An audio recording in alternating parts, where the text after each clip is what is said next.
Sa tulong ng isang asset, nakipagtransaksyon ang NBI sa suspect na si Roda. Ongoing yung engagement ng ating undercover at yun nga siya ay patuloy na nag-aalok ng masiselang larawan ng mga bata. Ilang sandali pa, nag-online na si Roda. Who do you want, sir?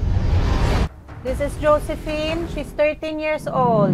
Once na makita na natin yung mga bata, kasi isang goal natin sa operation na to ay hindi lang para hulihin yung subject, kundi i-rescue yung mga bata na na-exploit sa ganitong paraan.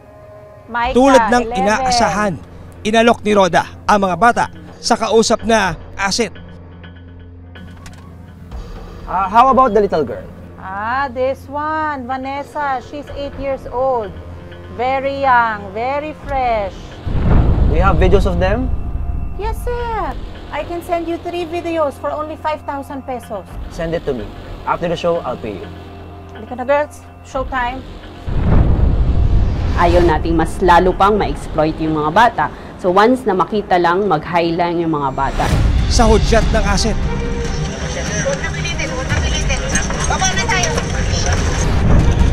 That's the time na papasukin na namin yung bahay. That's the time na ire-rescue na natin yung mga bata. At the same time, huhulihin naman yung ating subject.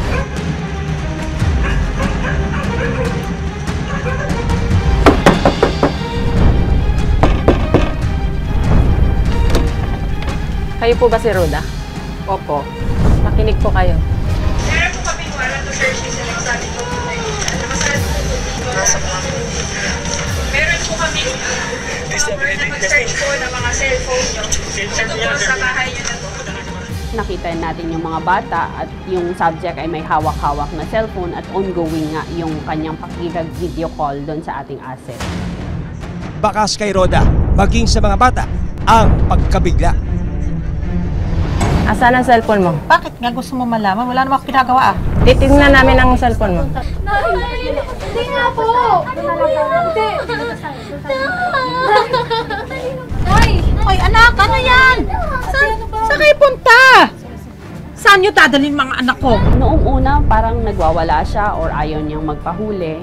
Pero syempre, binasahan siya ng kanyang mga karapatan. May karapatan kang manahimik. Ano man ang sasabihin mo ay maaari at gamitin laban sa'yo. Naiintindihan mo ba yun? Naiintindihan mo ba? Ano man ang sasabihin mo maaari gamitin laban sa'yo. Parang ito na yung kayo. Sir, dito tayo magkukontak na Ano po yun? Okay.